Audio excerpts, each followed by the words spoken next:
A baby is about to be born.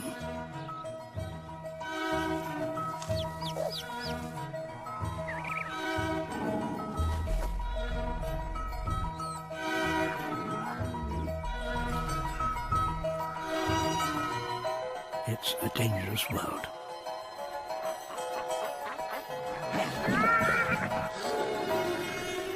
For some, childhood is a race against time. For others, there are years of tender devotion. We are from the same loving cradle. The first few days will be crucial. There's no turning back. The story has already begun.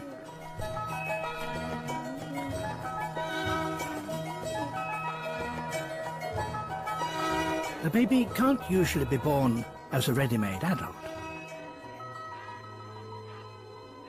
It has to be small, half-formed.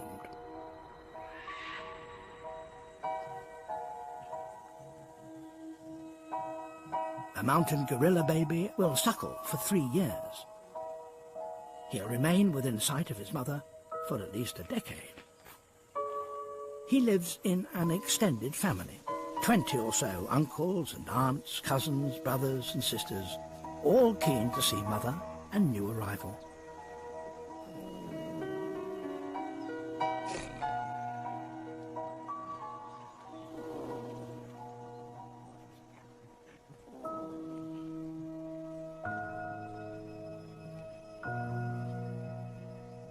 The magical bond between them can be traced back through evolution to when animals first recognized each other. We need to start the story from there. Some animals still live in ancient ways, echoes from the dawn of childhood.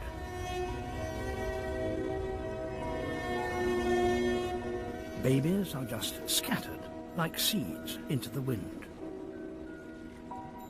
Your chances are slim, and you fight your battles alone.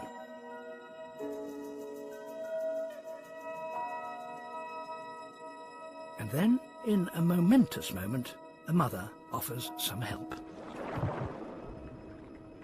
A mouth brooder hoovers up her young to protect them from being eaten.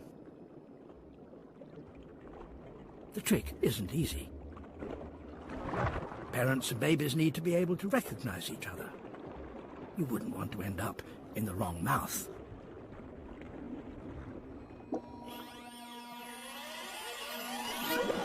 Early attempts at motherhood must have been somewhat experimental. This Suriname toad has eggs that hatch in pockets on her back. Skin care, as it were.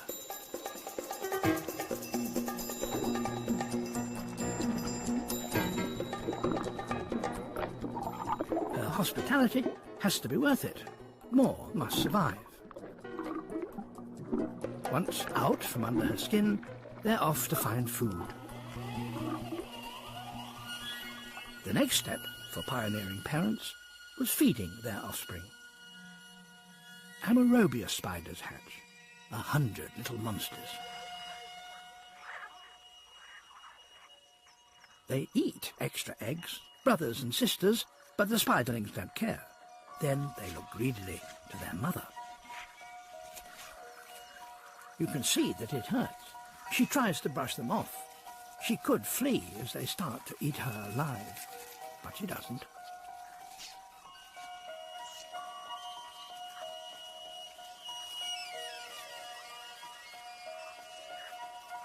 The babies grow. More will survive thanks to a mother who makes the ultimate sacrifice.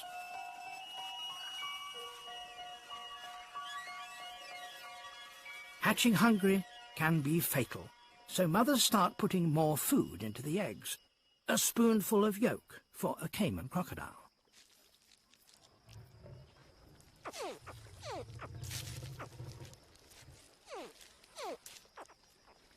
They emerge from 40 leathery golf balls.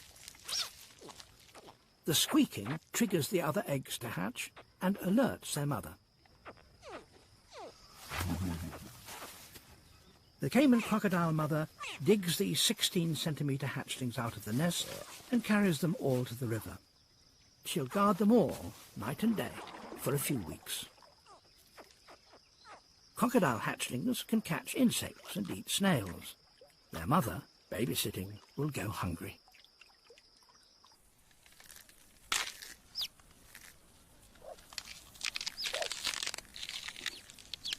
A desert in Namibia, and eggs 50 times heavier are hatching. The shell is so strong, the ostrich mother often helps the chicks out. The biggest advance is that both parents look after the eggs. It's a marriage of necessity, one that goes back to food and hungry mothers. Birds need to eat more than cold-blooded reptiles. If the father weren't here, she would either starve or leave. So he does the night shift. The brood is then safe from hungry jackals. To be even safer, ostriches spread the risks. Some of them lay eggs in the dominant pair's nest, almost like cuckoos. The top couple don't object. Maybe it helps to have a few spare eggs in case a predator comes. Or maybe there are just too many to count.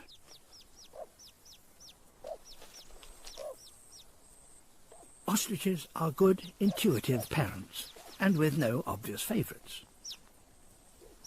Foster chicks aren't fussy either. They imprint on any adult.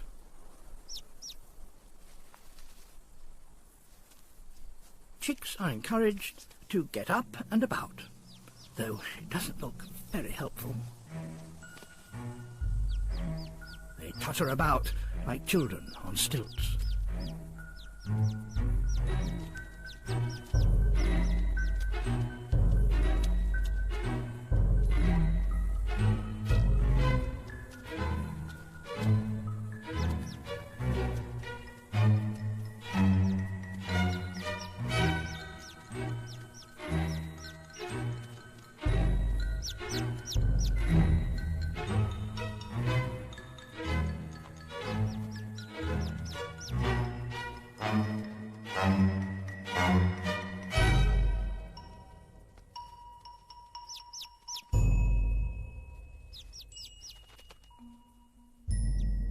The ostriches are devoted to the whole brood, but they don't seem to care about specific chicks, even their own.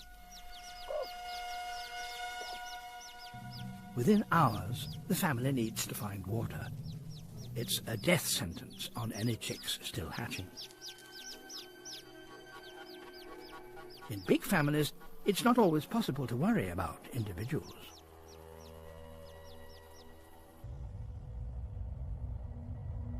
There's a bird couple that only ever has one chick, and they go to the ends of the earth to look after it. In Antarctica, an emperor penguin has laid one egg. She has put everything into it and now has to feed herself. His turn for the winter. She'll be back with food in 65 days.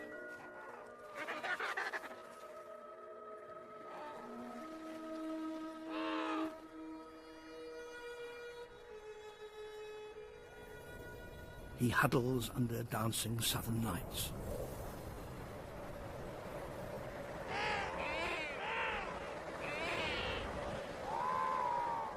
As spring returns, he realizes the egg is hatching.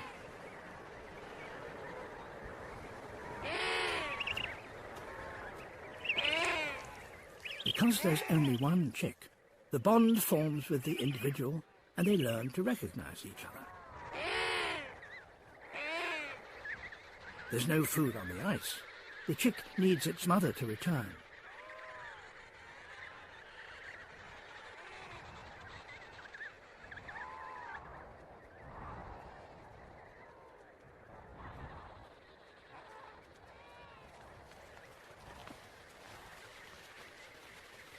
She brings a crop full of silverfish or squid.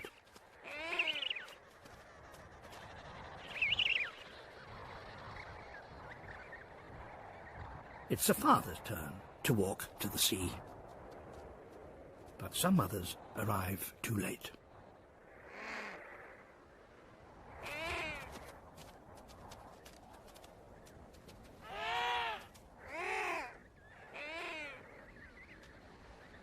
Out of a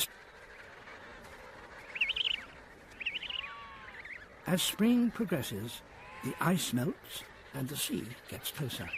Fishing trips become shorter. Chicks demand regular attention for a month or so, then one day they just walk off.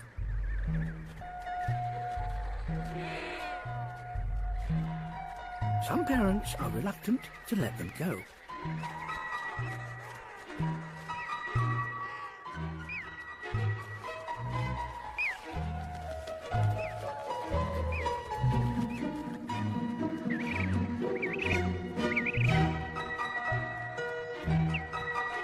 They form teenage gangs which hang out together, and their parents have to find them for meals. Now they can both go on fishing trips.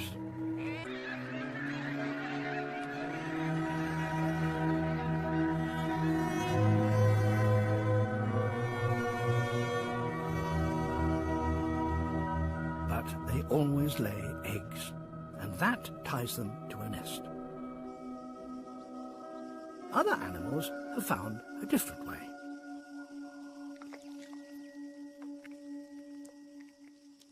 These baby chameleons emerge not as eggs, but live young.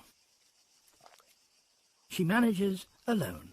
There were no eggs to guard, and she could take her embryos with her to find food. The father has disappeared. She can only give birth to as many as she can carry inside her, but each is safer in there.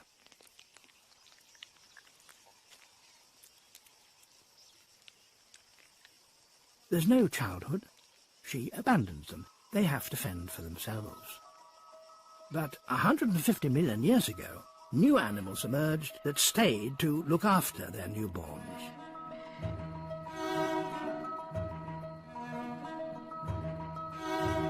Mammals revolutionized child care.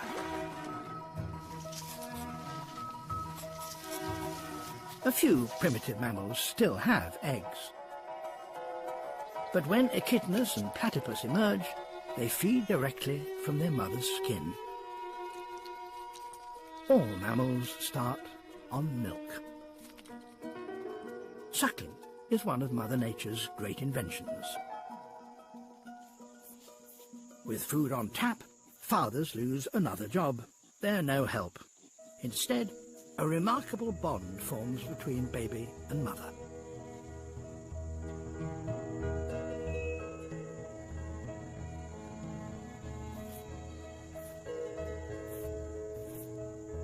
Milk can sustain increasingly helpless young, born at any time of year. For black bears, 2 tiny 200-gram cubs are born in midwinter.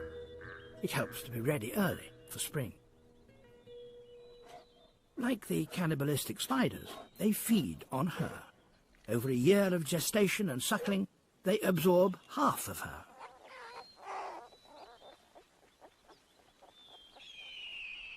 Emerging from the den 2 months later is like a second birth. For almost 2 years, she'll protect them. They'll have to be shown where to go and what to eat. Every new advance in mothering seems to have drawbacks. It's a 24-hour job with no help.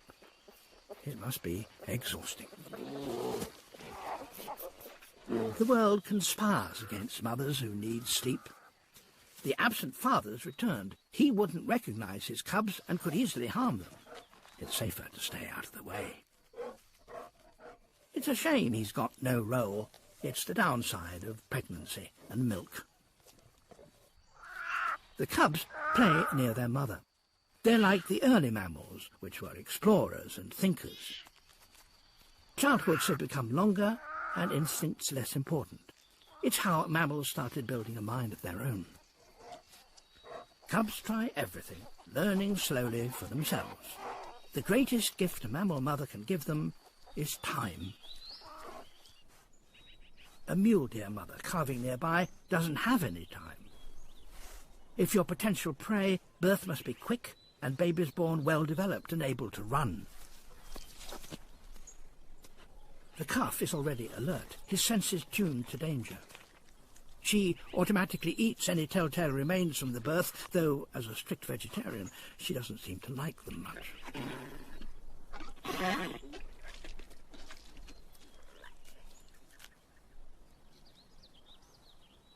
A mule deer calf must be born with specific fears. He can't explore and learn what is dangerous. Wolves and coyotes and bears could be anywhere.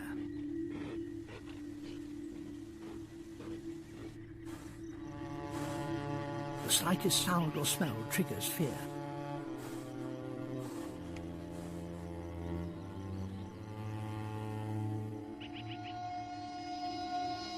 Grazers the world over are ruled by their instincts, their emotions.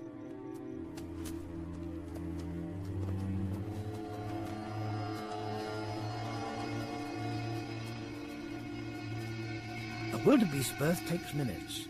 The newborn calves at 20 kilos are as well developed as is physically possible.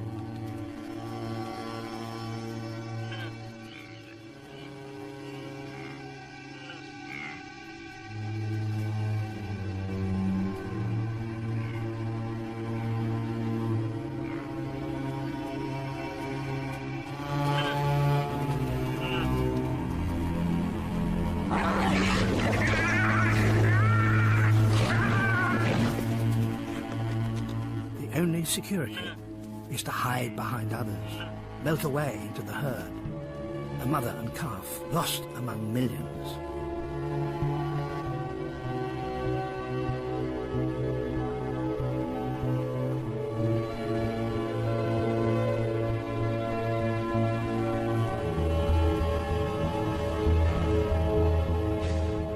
In the safety of a nearby river, a hippo is being born.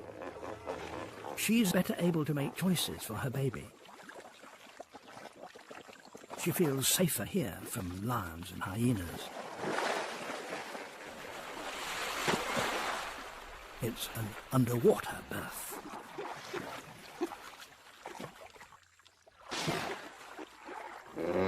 Her biggest worry for the newborn is other hippos, the father included. She chases them away.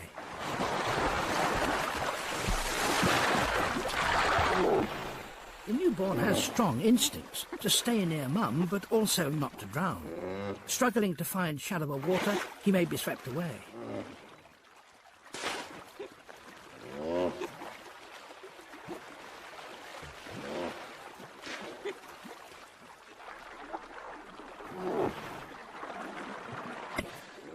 Even if the calf makes it to the bank, instincts are still pulling both in different directions, though the real danger now is from lions.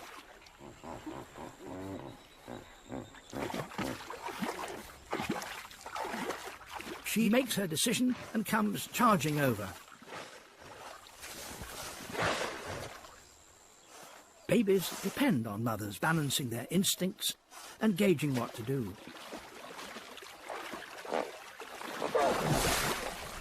As animals grow up, they need their parents to make the right decisions. Often, mothers face very difficult choices. Few are as stark as the dilemmas facing Cape fur seals on the southwest coast of Africa.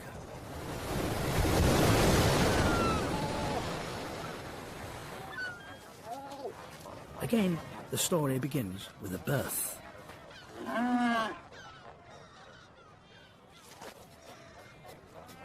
Nobody helps each other here. In this city of seals, there are only single-parent families. Mother and pup learn each other's smell and call. An ancient system of hormones, oxytocin and others, forge the bonds. The problems start at the top of the colony. It gets very hot. Seals need to keep cool or they overheat and die. Mothers stay loyally with their pup, and both suffer in the heat. Pups rely on their mothers acting unselfishly, but her instincts of self-preservation may override her pup's needs. The seals become desperately hot. Some first-time mothers panic. They make a mad dash for the shore.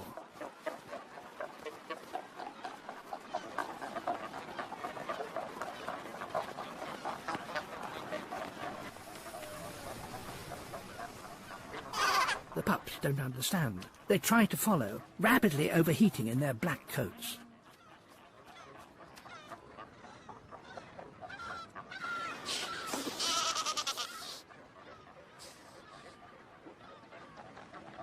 Out of the desert come brown hyenas. An undefended baby is easy pickings.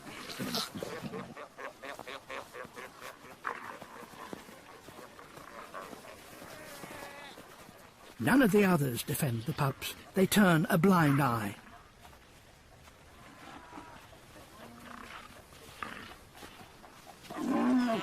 When the mothers return, for some, it's too late.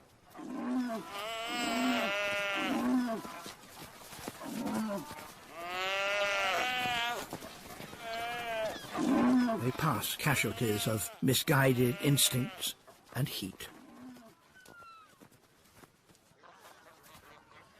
A few survivors have squashed together in a bit of shade.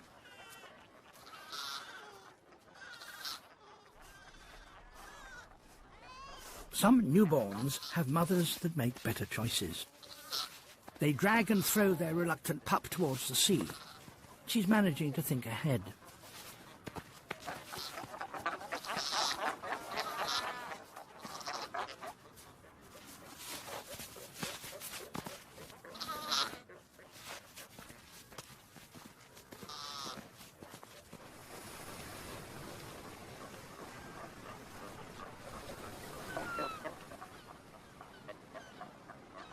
The dangers a newborn pup faces might be avoided if the father helped, as birds do.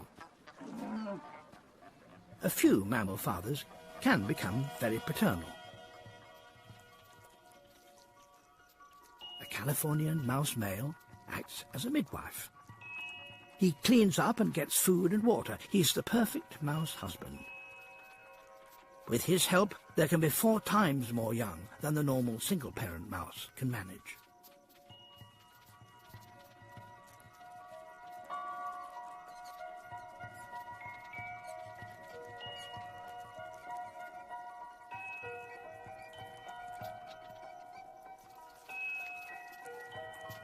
What makes him stay? It's the same hormones that bind mothers and babies. The potential was always there. In his case, instincts are triggered by chemicals in her scent. The same pyrazines are found in Chinese and Western medicine. His paternal passions are ignited, he bonds with the babies, and works to exhaustion.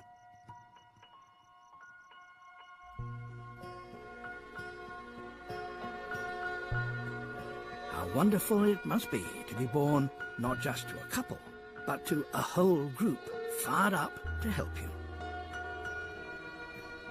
The original chemistry for mothers and babies now binds an extended family. It's the next stage. Muskox are gigantic wild goats, more than oxen. They give birth in the Arctic winter. Newborns must be able to run. Wolves are about.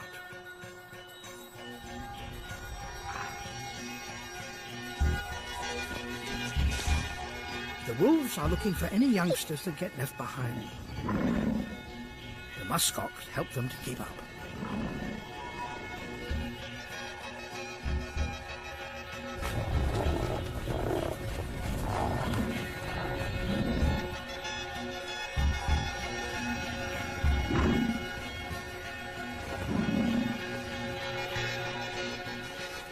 The muskox behave as wildebeest or seals never would. They unite into a single force. They form a wall between the wolves and the youngsters.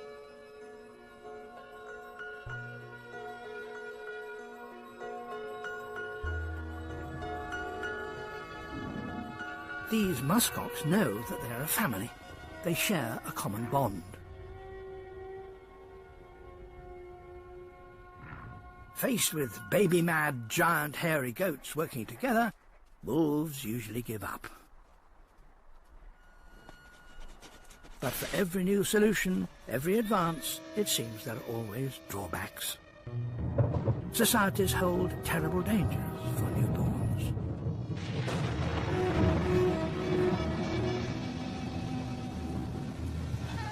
Many animals are born into volatile and treacherous communities.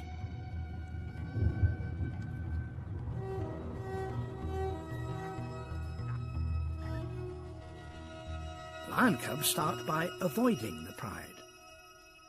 Mothers behave as though society were a dangerous thing. The cubs are born blind and helpless, and she hides them for the first 6 weeks, visiting them only for feeds. Sibling rivalry starts early. The cubs all have their own characters, each very different. Our families are like that too.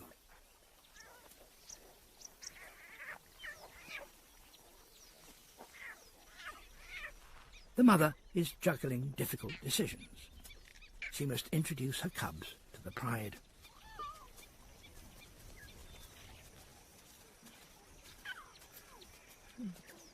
It's a risk. Lions kill infants they don't know. It's crucial they recognize these cubs as nephews and nieces, or even as their own offspring. The mother approaches a teenage male, probably her son from a previous litter. She snarls a warning at him. He welcomes the cubs with open arms. A pride male investigates.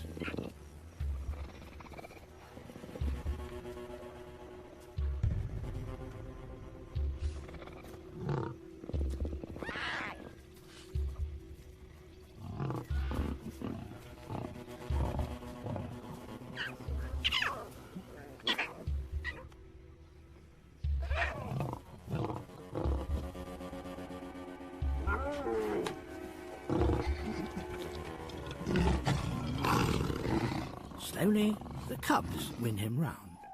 They play with him, almost teasing his conflicting emotions.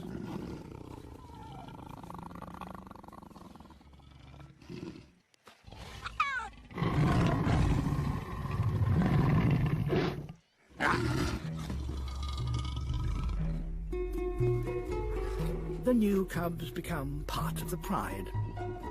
Mothers, sisters, and older daughters all work together, feeding and guarding the cubs as they turn the Serengeti into their playground.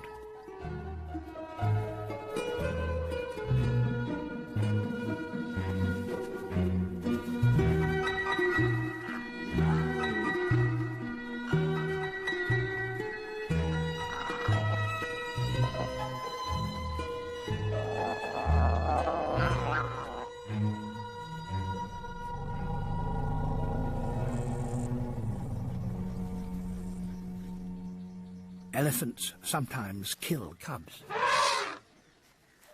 Lions eat elephant calves, so feelings run deep.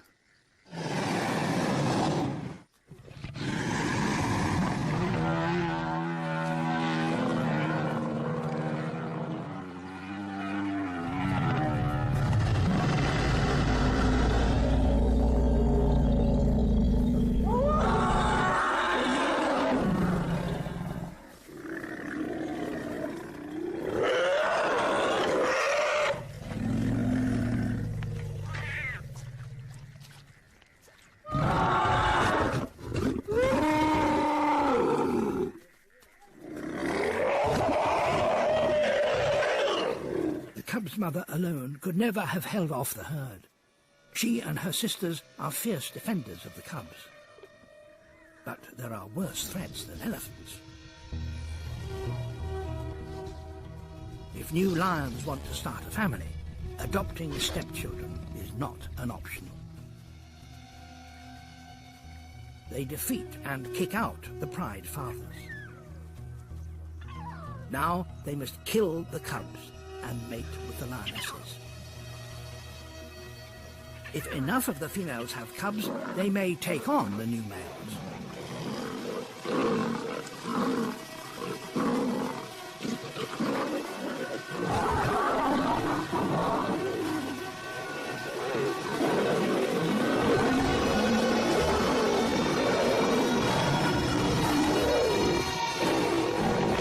But lionesses without young are desperate to become mothers themselves.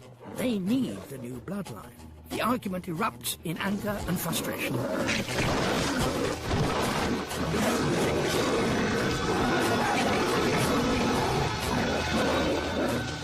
If the females can't unite, there is nothing more they can do.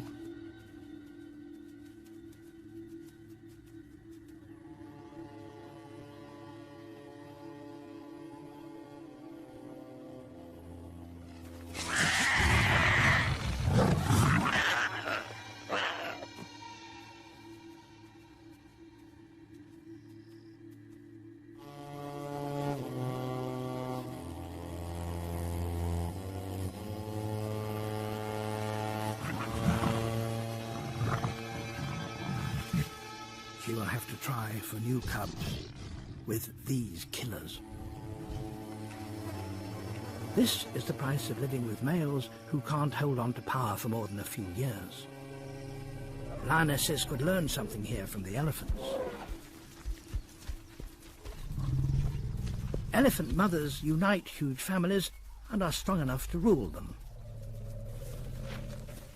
The matriarchs enable calves to have long, safe childhoods, a decade of learning. A birth is one of the most emotional times in a herd. After 22 months, the newborn arrives at over 100 kilograms. The enthusiastic greeting is like a collective hysteria. Some hours later, the calf is still surrounded, mostly by cousins and aunts wanting to help him up. His mother lets the over-enthusiastic relatives fuss over the calf. If all goes well, they'll share in the mothering.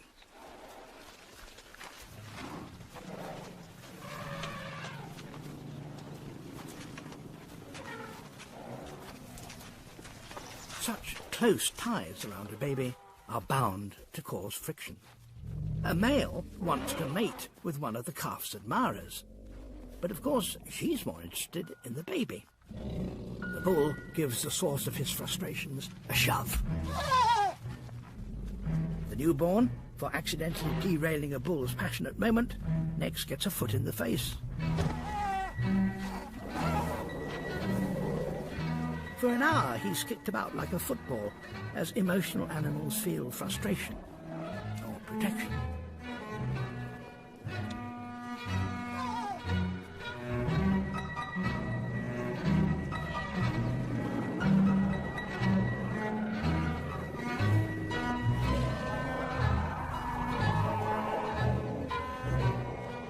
In the end, he gives up, and the calf can finally follow the smell of milk to its source. A day or two later, one of his aunts touches him with her tail, lines up carefully, and wham! We don't know what made her kick the calf. There are bound to be jealousies around a new baby, yet her anger too seems controlled. Her rational mind is helpful in coping with emotional moments, like having a newborn in the herd. All over the world you can see animals wrestling with the emotions a newborn brings, but it's clearest in primates. In Madagascar, ring-tailed lemurs have to stay together to survive, particularly in a drought.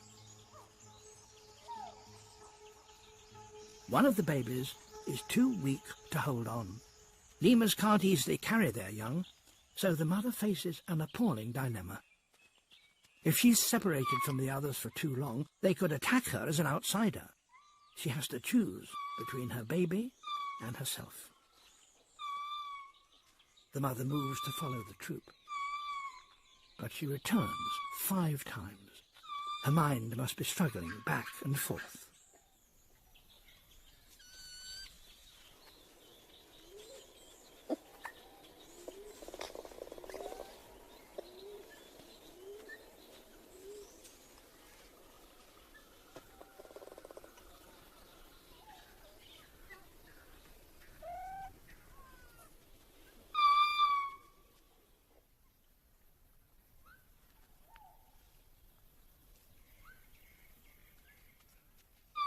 Many scientists believe she feels emotion and is thinking about her feelings. It's called affective consciousness. It's now thought likely all mammals are aware of their instinctive feelings. It would be hard to be a good mother without it.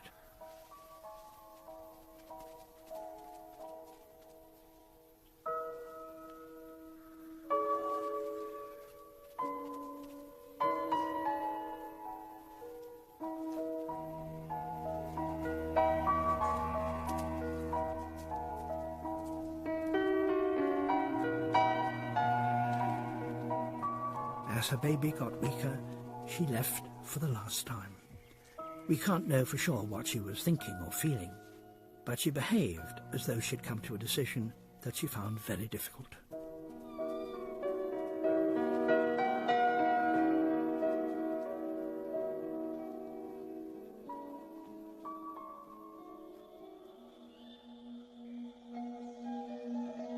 Emotions are just instincts that you can feel, that you are aware of. They're the voices of our genes and our past. But conscious minds can manipulate each other's emotions right from the start. A vervet monkey is born.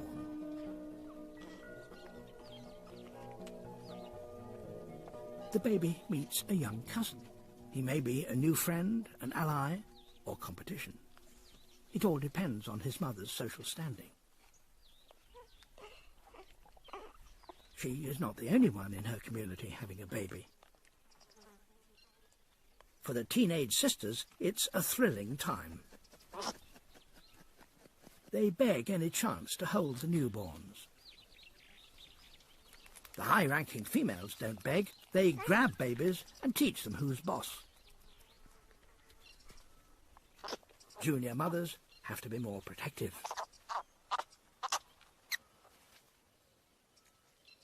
All newborns are inquisitive, but lowly babies aren't allowed out. Social status can bring confidence to make new friends, or fear and frustration. Within a week, emotions that will affect a baby for the rest of its life are well established. Families have a new role: to provide emotional support. For mother and baby, nothing in the world is more important or brings greater joy.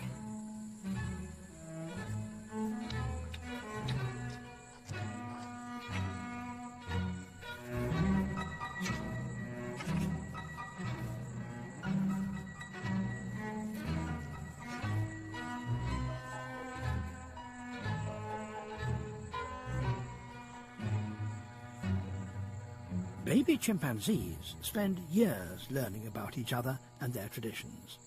Families are the schools. In Central Africa, chimps crack nuts with rocks.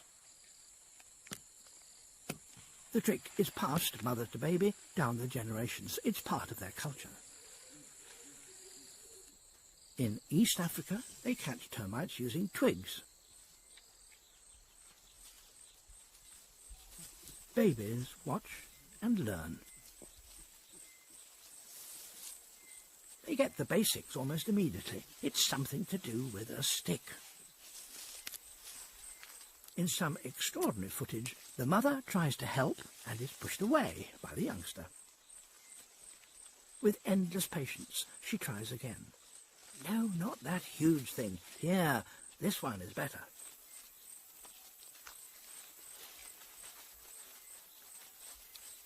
Only humans are supposed actively to teach, but textbooks can be rewritten if necessary. Young chimps get enormous pleasure from termite fishing. A hunger to learn and satisfaction with success is also part of our biology.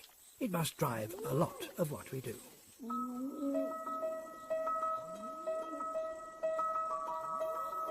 Most primates are born into troops, extended families, but not all. A 2-kilogram newborn orangutan brings us back to the start. Fathers and cousins are around, but not particularly helpful.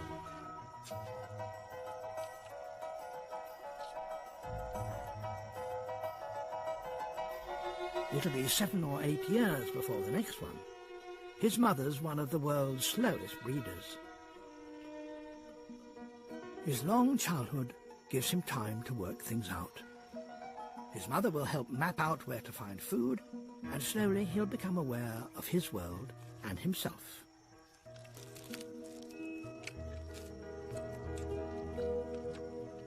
It's not just primates. It seems likely all mammals, and maybe birds too, feel emotions and make thoughtful choices, particularly around babies. Increasingly, orangutans face disaster. Infants that lose their mothers may be lucky enough to be rescued. Human step-parents do their best with an orphan. They both try to replace a bond that is lost. Years later, orphans that have grown up with people become mothers themselves. Without any encouragement, they show their own young a new culture they copied when they arrived at the orangutan sanctuary as infants. It seems animal mothers are also trying to build a better world.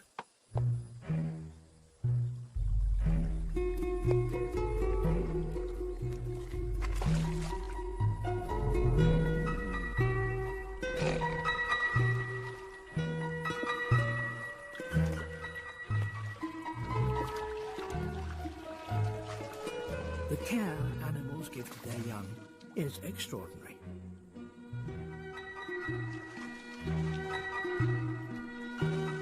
As we understand wildlife better, we discover that our way of thinking and feeling about babies is often their way too.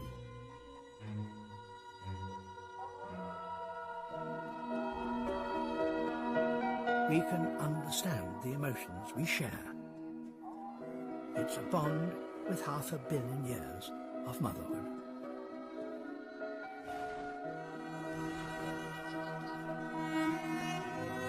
It's thanks to pioneering parents, and perhaps our own long childhoods too, that we can feel something of what others go through.